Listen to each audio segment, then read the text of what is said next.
Acordei com o som abafado do liquidificador na cozinha. Pela janela entreaberta do meu quarto nos fundos da casa, a luz da manhã escorria suave pelas cortinas floridas que eu mesma costurei há anos. Olhei para o relógio de parede, 6h12. Sabia que era cedo demais para estar de pé, mas meu corpo já havia se acostumado com essa rotina silenciosa, aquela onde o tempo corre, mas ninguém nota que você está ali. Levantei-me devagar, sentindo os estalos das juntas, como se meu corpo me lembrasse, todo santo dia, que já vivi muito mais do que me resta viver. Vesti o cardigan bordado por mim mesma, o azul, o que Lucas dizia combinar com meus olhos, e fui até o banheiro, o mesmo que servia de despensa improvisada para os produtos de limpeza que Letícia comprava no atacado. A pia estava meio entupida, e a torneira ainda fazia aquele barulho agudo quando girava, mas ninguém se importava. Exceto eu, claro. Na cozinha, Letícia dava ordens pelo telefone, já maquiada e de salto alto, como sempre. Ela nem me olhou quando passei por ela com a chaleira na mão. Marcos lia o jornal como se ainda estivéssemos em 1995. E Lucas, meu pequeno Lucas, com os cabelos desgrenhados e o uniforme da escola mal passado, foi o único que me viu, sorriu e sussurrou: "Bom dia, vovó." Aquilo bastava. Preparei o café deles. Não porque me pediram, mas porque, bem, era a única maneira de sentir que eu ainda servia para algo naquela casa. Dispus a mesa com cuidado, os copos certos, o suco de laranja fresco, o pão quentinho que comprei na padaria às 5 da manhã. Ninguém agradeceu. Letícia saiu correndo, dizendo algo sobre uma reunião. Marcos levantou, pegou um pedaço de pão e foi embora como se fosse invisível.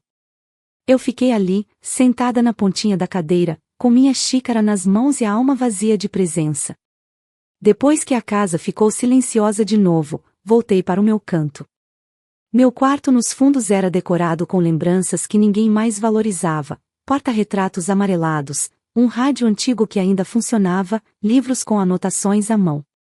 Às vezes, ficava ali apenas ouvindo os passos da casa, como se pudesse decifrar o humor de cada um apenas pelo ritmo da pisada. A vida se tornou um exercício de invisibilidade. Uma arte de existir sem incomodar. À tarde, fiz crochê no jardim. Lucas voltou da escola e correu até mim. Sentou-se ao meu lado no banco de cimento e contou sobre a prova de matemática e uma menina nova na sala.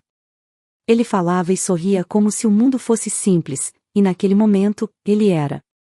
Só com ele eu me sentia vista, ouvida, viva. O tempo com Lucas era o que me restava de calor humano verdadeiro, aquele que não se mede por interesse ou obrigação. À noite, Letícia me chamou para conversar. Disse que precisavam avaliar novas possibilidades para o meu bem-estar. Eu sorri, disfarçando o aperto no peito. Conhecia bem o tom com que ela falava.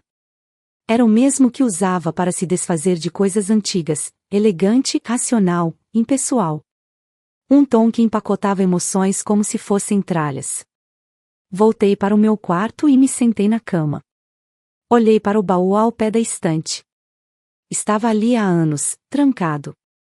Ninguém jamais perguntou o que havia dentro. Nem Letícia, nem Marcos. Mas naquele instante, mesmo sem abrir, eu sabia, meu tempo de ser invisível estava contado. E o mundo que eles achavam conhecer, estava prestes a virar de cabeça para baixo. Eles só não sabiam disso ainda. A mesa de jantar era grande demais para as conversas pequenas que aconteciam ali. Um tampo de vidro pesado, cadeiras estofadas em couro bege e talheres dispostos com precisão quase clínica, como se a ordem dos objetos fosse mais importante do que as pessoas ao redor. Sentei-me no meu canto habitual, à direita de Lucas, enquanto Letícia ajustava a intensidade da luz do lustre com o controle remoto. Era sexta-feira, o que na casa significava jantar em família, com vinho para eles e água morna para mim. Letícia sempre gostou de montar jantares assim, pratos elaborados, guardanapos dobrados com requintes sobre mesas que pareciam saídas de revistas. Mas a comida, por mais cara que fosse, tinha gosto de distância. A conversa girava em torno da empresa, dos novos contratos, da escola de Lucas, sempre em tom de relatório. Nunca havia espaço para sentimentos, nem perguntas que atravessassem a superfície. Hoje conversei com uma coordenadora de um residencial excelente para idosos, Letícia comentou casualmente, enquanto servia salmão ao marido. Moderno, seguro, com atendimento 24 horas. Nada desses lugares decadentes que vemos por aí. É quase como um hotel 5 estrelas. Ela falou olhando para o prato, como se descrevesse uma receita, e não o destino que planejava para a própria mãe. Minha mão tremeu ligeiramente ao levar o garfo à boca. Mantive o rosto sereno, mas dentro de mim, algo se despedaçava em silêncio. Marcos assentiu com a cabeça, cortando o peixe com precisão, como quem aprova uma decisão financeira. Seria bom para ela, murmurou. Menos trabalho, menos riscos. Lucas largou os talheres. Olhou para mim, depois para a mãe. Mas a vovó não quer sair daqui, disse baixinho. Letícia franziu a testa com irritação, como se a opinião do filho fosse um erro a ser corrigido. Lucas, estamos pensando no melhor para ela. Você é criança, não entende certas coisas. Eu sorri para ele, tentando silenciá-lo com ternura. Não queria que levasse bronca por tentar me defender. Mas meu coração já estava partido demais para disfarçar. Como foi que cheguei a isso? A criar alguém que me vê como um objeto a ser armazenado em outro lugar, fora de vista? Será que Letícia se lembrava das noites que eu passei costurando o uniforme dela à mão? Das vezes que fingi estar bem para que ela não se preocupasse quando criança? O jantar prosseguiu entre mastigações mecânicas e copos tilintando. A sobremesa era mousse de maracujá com raspas de chocolate. Letícia comentou sobre uma cliente que queria um casamento em Paris. Marcos reclamou do trânsito. Lucas desenhava padrões invisíveis na toalha com o dedo. E eu apenas existia ali, como o quadro decorativo da parede, bonito, antigo, mas ignorado. Depois, quando todos subiram para seus quartos, eu permaneci na cozinha um pouco mais. Lavei os pratos com calma, mesmo sabendo que Letícia contratava uma diarista para isso. Era o meu ritual, minha última forma de participar do que me restava da casa. Quando terminei, sentei-me à mesa novamente. A mesma onde fui esquecida em plena presença. Recordei do tempo em que Letícia ainda era menina e se encolhia no meu colo quando sonhava com monstros.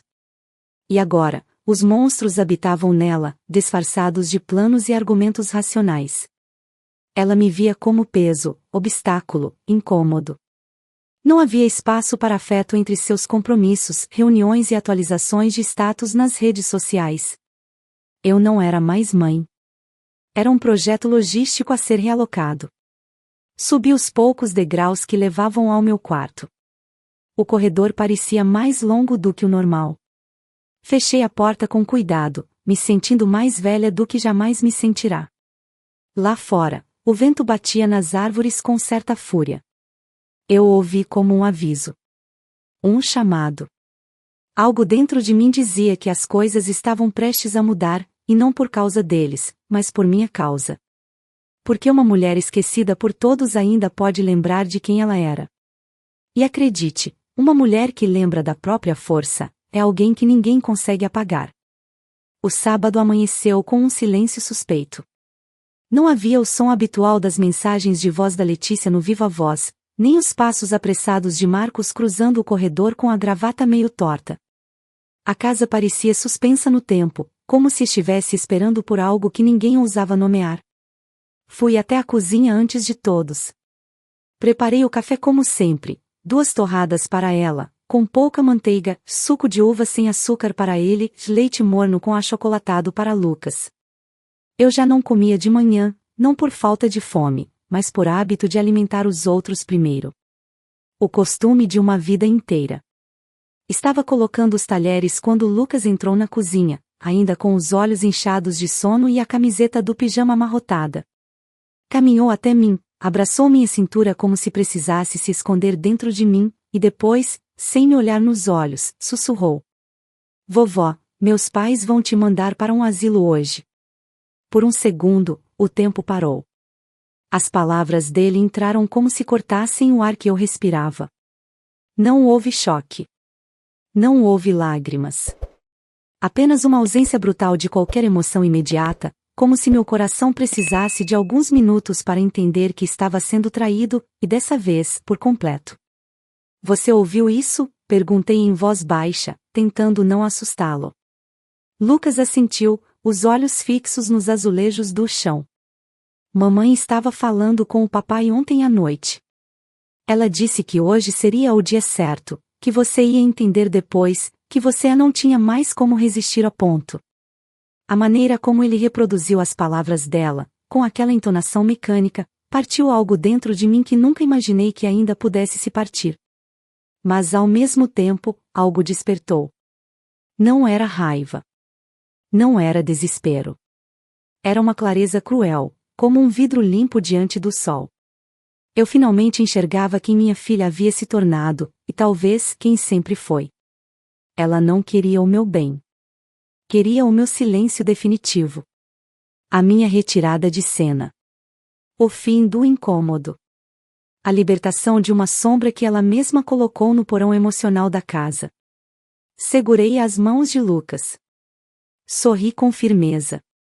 Não se preocupe, querido. A vovó vai dar um jeito nisso, tá bom? Ele hesitou, mas acabou sorrindo de volta. Depois subiu as escadas correndo, como se a conversa não tivesse existido. Como se tudo pudesse voltar ao normal depois de um suspiro. Mas eu sabia que não haveria mais normalidade. Não ali. Não daquela forma. Voltei para o meu quarto e fechei a porta. Meus dedos tremeram quando peguei a chave do baú escondida dentro de um livro de capa vermelha, o mesmo onde eu anotava receitas que já ninguém pedia. Abri o baú devagar. O cheiro do passado me envolveu, madeira envelhecida, perfume antigo, papel guardado por décadas. Lá dentro estavam as provas de que eu não era quem eles pensavam, extratos bancários em inglês, contratos de investimento, escrituras de imóveis em meu nome, e uma pequena caixa de madeira com um colar de pérolas verdadeiras que nunca usei. A maioria dos documentos estava protegida por plástico, numerada, categorizada. Aquilo era o legado de anos de silêncio produtivo, de quem trabalhou, investiu, escondeu e sobreviveu. Ali estavam os 17 milhões de dólares que minha filha jamais soube que existiam. Também havia cartas. Cartas de um homem que amei em segredo, um colega de profissão que partiu para o exterior antes que nossa história pudesse se realizar.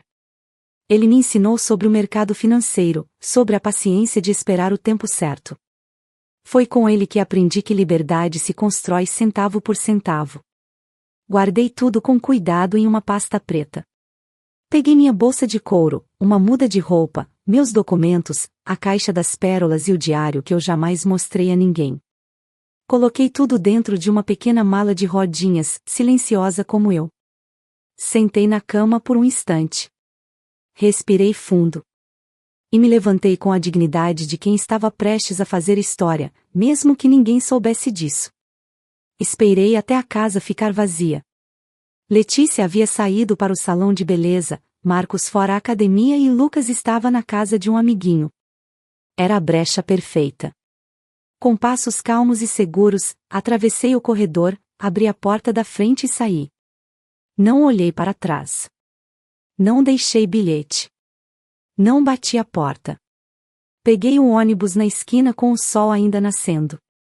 A brisa da manhã me tocou o rosto como um aceno de liberdade. Dentro do meu peito, um segredo crescia: eu não estava fugindo de casa. Eu estava fugindo de uma prisão disfarçada de lar. Eles podiam achar que me descartaram, mas mal sabiam que haviam liberado a mulher mais perigosa que já conheceram. A mulher que ninguém via. Agora era a mulher que ninguém mais conseguiria deter. Desci do ônibus como se estivesse saindo de um casulo. O chão de paralelepípedo da pequena cidade fazia um som reconfortante sob minhas botas baixas, e o ar cheirava a pinho, terra úmida e pão assando. Fazia mais de 30 anos que eu não pisava ali. O tempo parecia ter cochilado entre as montanhas, preservando uma calma que a cidade grande sufoca. E, pela primeira vez em muitos anos, não era só o lugar que estava em paz, eu também estava. Segurei firme a alça da mala e caminhei em direção à praça principal. O banco de madeira ainda estava lá, sob a sombra do ipê amarelo, e o chafariz continuava cuspindo água com aquele barulho metálico, como se sussurrasse memórias. As lojas pareciam menores, as ruas mais estreitas, mas tudo tinha a mesma alma de quando eu era jovem. Uma alma que, de algum modo, sempre me pertenceu mais do que os tetos da casa de Letícia.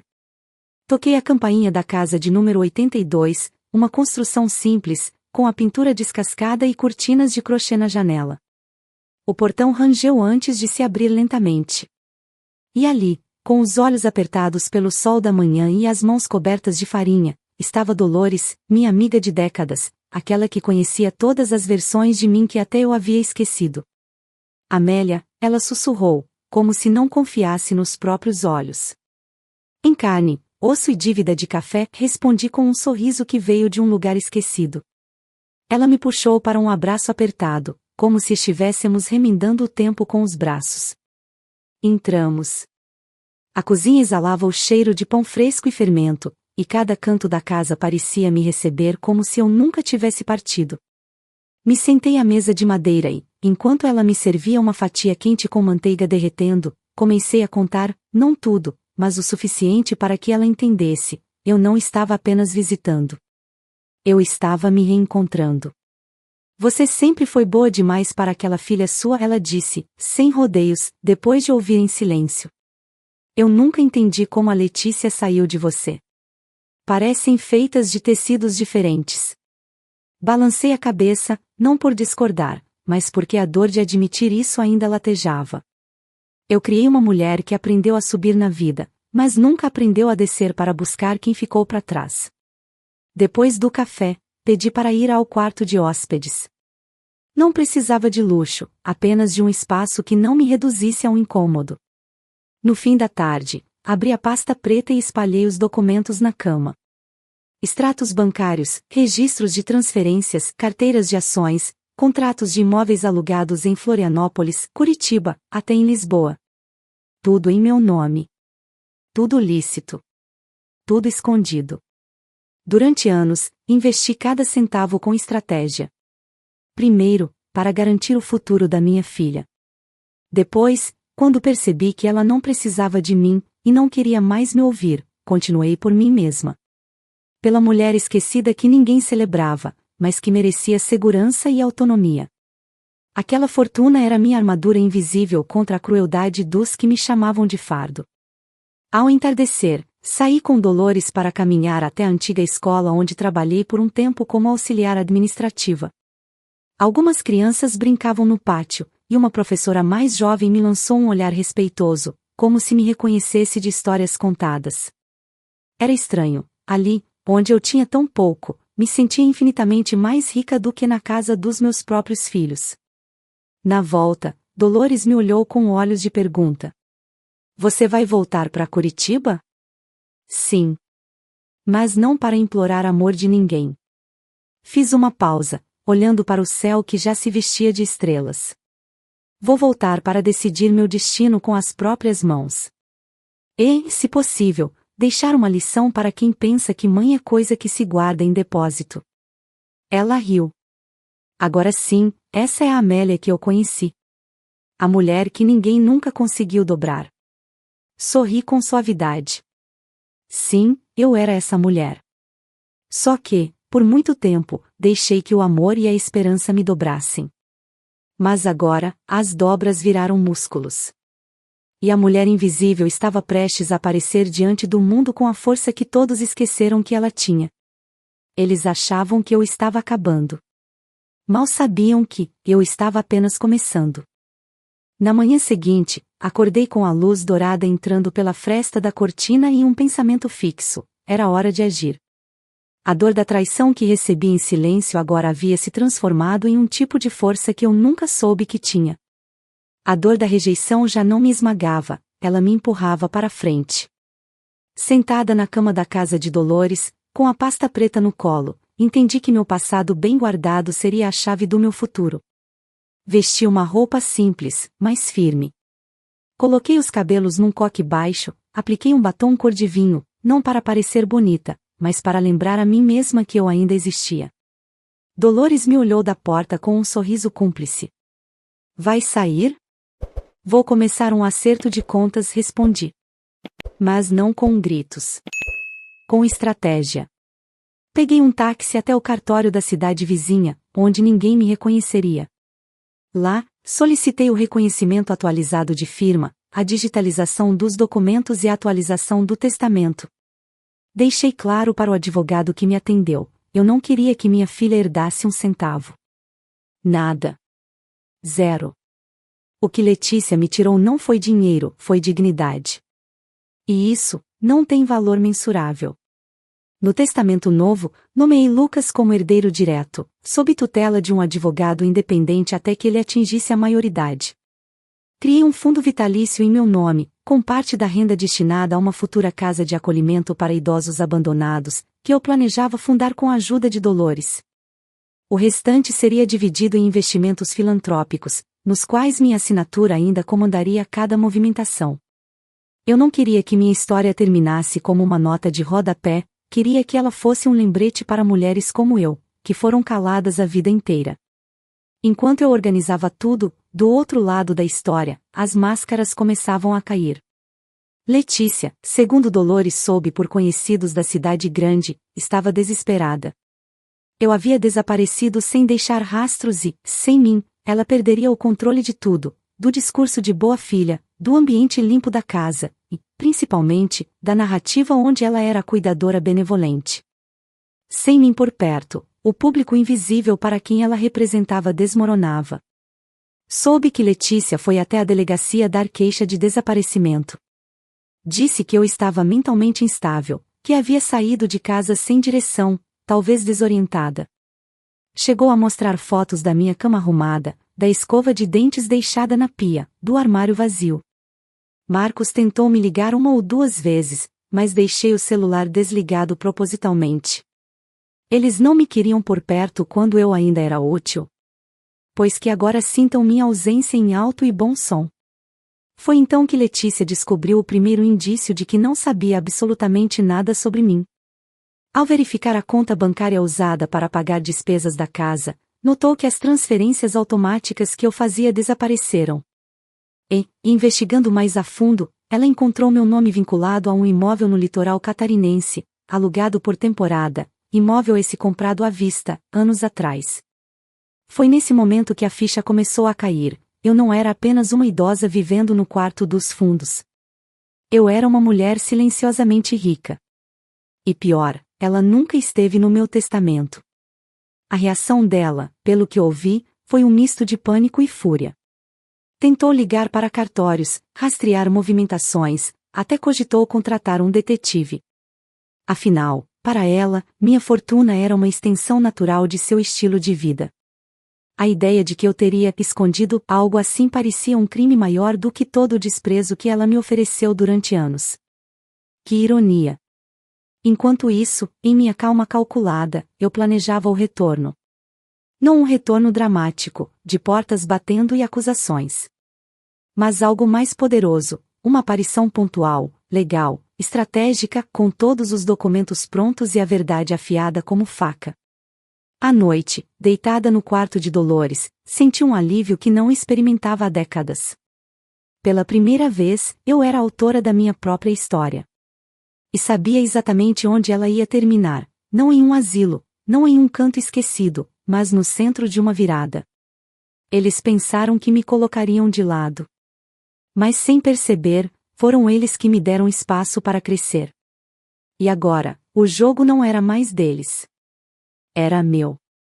No domingo, enquanto a cidade acordava devagar ao som de sinos e cheiro de pão fresco, sentei-me à mesa com Dolores e a convidei para um café reforçado. Eu precisava falar. Não só contar os próximos passos, mas confessar em voz alta o que eu vinha arquitetando em silêncio. O plano estava traçado, e ele exigia algo mais do que coragem. Exigia verdade. Dolores, comecei, olhando nos olhos dela, eu vou voltar para Curitiba. Ela largou a colher no pires com um barulho seco. Amélia, você tem certeza? Depois de tudo? Assenti, firme. Não estou voltando para eles. estou voltando por mim.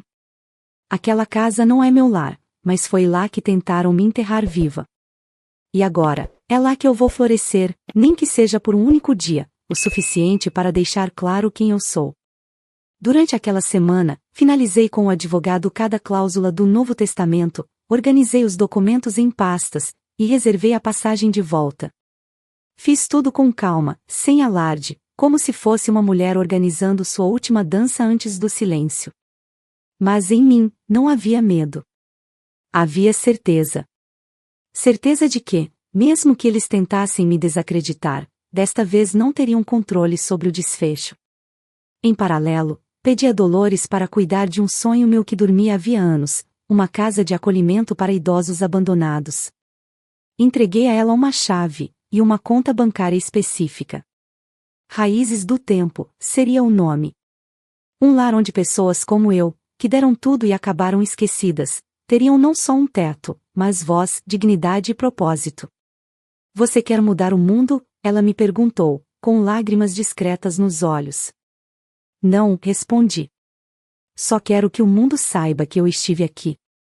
Na noite anterior à minha volta, abri o diário que mantive escondido por tantos anos. Folheei as páginas rabiscadas com dores antigas, pequenas vitórias, datas esquecidas. Havia registros do nascimento de Letícia, da perda do meu grande amor, das noites em que trabalhei até sangrar os dedos para conseguir pagar a escola dela. Mas havia também anotações frias, datas de depósitos, observações sobre rendimentos, previsões financeiras. Era ali, entre lágrimas e números, que se via quem eu realmente fui, uma mulher que amou profundamente, mas que aprendeu a sobreviver mesmo sendo desprezada por quem mais amava. No dia seguinte, coloquei meu melhor vestido, aquele verde escuro que guardei por décadas, sem ter onde usar. Prendi o cabelo com um broche de pérola e, antes de sair, respirei fundo. Não estava indo para uma guerra, nem para uma revanche. Eu estava indo fazer justiça comigo mesma. Peguei o trem das 7. A viagem até Curitiba foi longa, mas tranquila. Olhava pela janela como se cada árvore fosse uma testemunha do que estava prestes a acontecer. Meu coração batia firme, não de ansiedade, mas de convicção. Eu não era mais a mulher que se calava no quarto dos fundos. Eu era a senhora da própria história, e agora, todos iriam saber. Ao chegar, não fui direto para a casa de Letícia. Em vez disso, encontrei-me com meu advogado em uma cafeteria discreta no centro. Repassamos tudo uma última vez, o testamento, a estrutura da fundação, os registros da minha capacidade mental, e, principalmente, o dossiê completo com os documentos que provavam cada centavo do que construí. Ele me olhou com respeito, aquele tipo de respeito que só se dá a quem venceu a vida no braço, no silêncio e na firmeza. Quer mesmo fazer isso pessoalmente? Ele perguntou. Quero que ela veja o rosto da mulher que ignorou por anos. Não por vingança. Mas para que ela entenda que subestimar uma alma forte é o maior erro que alguém pode cometer. Agendamos a audiência para dali a 2 dias. Letícia havia iniciado o processo para me declarar incapaz e obter tutela sobre meus bens, ou melhor, sobre o que ela achava que existia. Mal sabia ela que o que eu escondia era muito mais do que dinheiro, era verdade. E a verdade, uma vez revelada, não pode ser devolvida à escuridão. Voltei à cidade e me hospedei em um hotel pequeno. Sozinha, naquela noite, deitei com o coração tranquilo. Porque pela primeira vez em muito tempo, não importava o que diria Letícia, nem o que pensaria Marcos, nem o que o mundo acreditasse sobre mim. Eu sabia quem eu era. Eu conhecia minha história. E agora, eu tinha escolhido contá-la. Não com palavras, mas com ações que nenhum deles jamais esqueceria. O salão do fórum era frio, com paredes brancas demais e cadeiras desconfortáveis. O tipo de lugar onde se espera por decisões que alteram destinos. E ali estava eu, sentada em silêncio na primeira fileira, com o vestido verde escuro que escolhi como armadura, a pasta preta repousando sobre o colo, e meu advogado ao lado, sereno como uma rocha. Respirei fundo, sentindo o ar pesar no peito como o início de uma tempestade. Letícia entrou por outra porta, trajando um conjunto de alfaiataria bege, salto alto e o olhar de quem achava que tinha vencido antes mesmo de começar. Marcos a acompanhava, um passo atrás, como sempre. Ela me viu. E por um instante, vacilou. Seus olhos encontraram os meus e neles, não havia desespero, nem culpa. Apenas surpresa. Como se visse pela primeira vez a mulher que viveu debaixo do próprio teto por anos. O juiz, um homem magro de meia-idade com ar entediado, iniciou a audiência com a formalidade habitual. Letícia foi a primeira a falar. Com a voz doce e controlada, explicou que eu estava mentalmente instável, que havia desaparecido sem justificativa, e que isso a havia deixado profundamente preocupada com minha segurança. Disse que o sumiço havia trazido sofrimento à família e que, por isso, buscava tutela, para proteger minha mãe. Eu ouvi tudo sem interromper. Meus dedos seguravam a alça da pasta com firmeza, como se ali estivesse o peso da minha existência. Quando o juiz me concedeu a palavra, levantei-me devagar. Caminhei até o centro da sala com passos firmes, sem pressa. Meus olhos encararam os dele com respeito, e minha voz saiu calma, mas carregada de tudo o que fui obrigada a engolir durante anos. Excelência, não desapareci. Me retirei. Me afastei de um ambiente que deixou de ser saudável. Nunca estive mentalmente instável. Pelo contrário, tive lucidez suficiente para preparar cada detalhe do que apresentarei hoje. Abri a pasta e entreguei ao oficial os documentos, provas da minha sanidade, dos meus investimentos, da gestão impecável de meus bens, de imóveis em meu nome, extratos, escriturações, até meu diário, com passagens que datavam cada passo que tomei para construir minha independência. Um silêncio desconfortável tomou conta do salão. O juiz leu os papéis com atenção, franziu o senho, levantou as sobrancelhas e virou-se para Letícia. O que sua mãe apresenta aqui não é apenas prova de total capacidade mental, é também evidência de uma vida financeiramente sólida e meticulosamente organizada. A senhora tinha conhecimento de tudo isso? Letícia hesitou, engoliu seco. Não, ela nunca compartilhou. Talvez porque nunca foi ouvida, eu disse, voltando a olhar para ela. Durante anos fui reduzida ao silêncio dentro da minha própria família. Minha opinião era ignorada. Meu valor, medido pela utilidade doméstica. Mas o que fui construindo, enquanto ninguém via, foi muito mais do que fortuna. Foi autonomia. Marcos abaixou os olhos. Letícia estava ruborizada. Lucas, que havia sido autorizado a entrar minutos antes, sentou-se em silêncio ao fundo da sala. Quando me viu, acenou levemente. Seu rosto era o único onde havia esperança. E foi por ele que continuei. Eu não vim aqui por vingança. Não desejo humilhar ninguém. Só quero o direito de ser quem sempre fui, uma mulher inteira. Capaz. Que merece ser respeitada. E que escolhe, agora, escrever o próprio fim, com dignidade. O juiz não hesitou. Negou a tutela solicitada por Letícia. Declarou minha plena capacidade e encerrou o processo. Mas o que se dissolveu naquela sala foi muito mais do que um caso judicial. Foi o retrato de uma farsa desmontada. Letícia saiu calada, com passos duros, sem sequer me encarar. Marcos a seguiu como um fantasma. E eu permaneci de pé. Lucas correu até mim e me abraçou com força. Eu sabia que a senhora era forte, vovó, sussurrou. E naquele instante, eu soube que tinha vencido. Não pelo dinheiro, não pela justiça legal. Mas por ter conquistado de volta o que quase me foi tirado, minha própria identidade.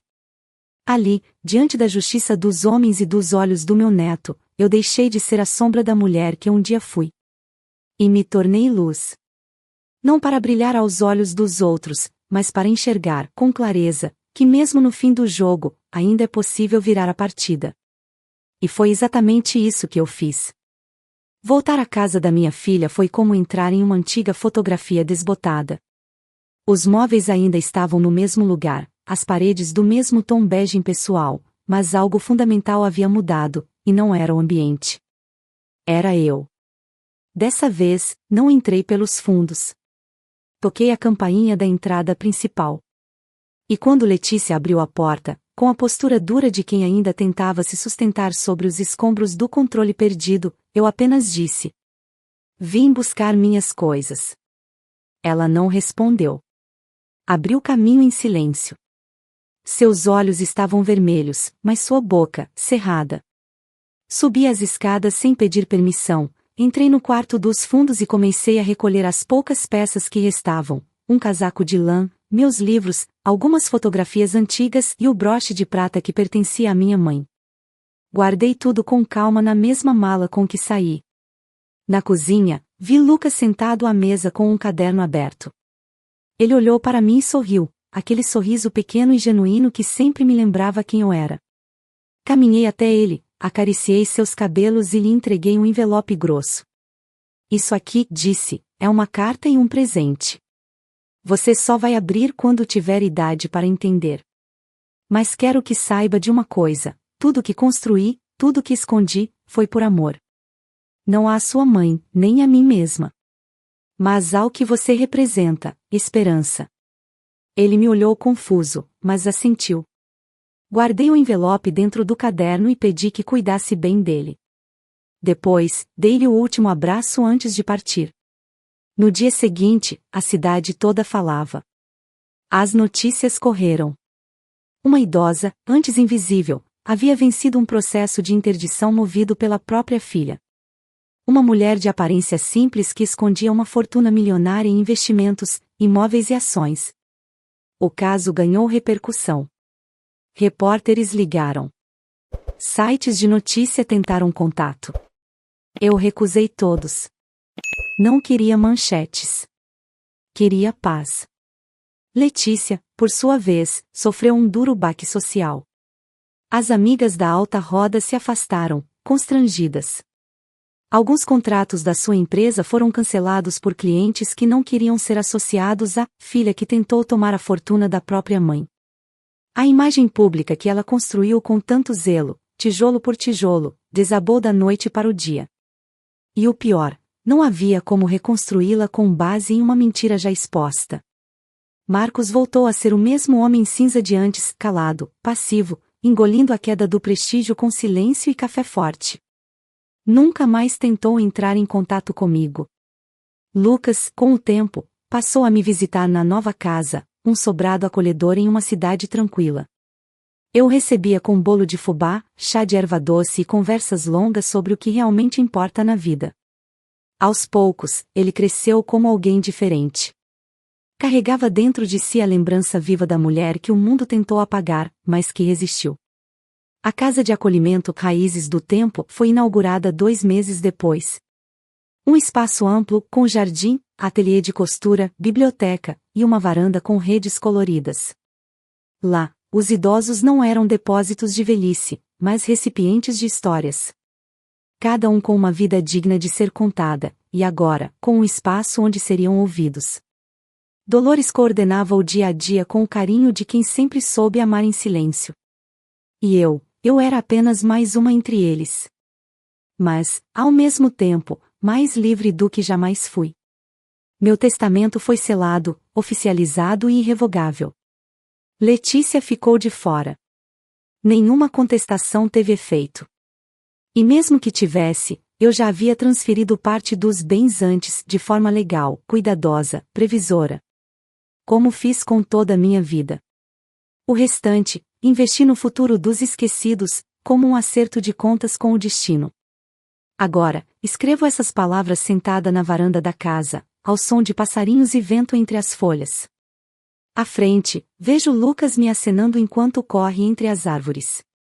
Não sou mais só uma avó. Sou uma fundadora, uma autora da minha história, uma mulher completa. Não precisei gritar para ser ouvida. Apenas esperei o momento certo para falar, e falei com provas, não com acusações. Fui vista. Fui respeitada. Fui livre. Abro meu diário uma última vez e escrevo, de punho firme. Eles tentaram me dobrar, me calar, me esconder. Mas esqueceram que algumas mulheres são feitas de aço, memória e silêncio. E quando finalmente falam, o mundo escuta. Fico muito feliz por você ter ficado até o final do vídeo. O que você achou dessa linda história? Coloque nos comentários sua opinião, deixe seu like, se inscreva no canal e ative o sininho de notificações para não perder uma história preciosa.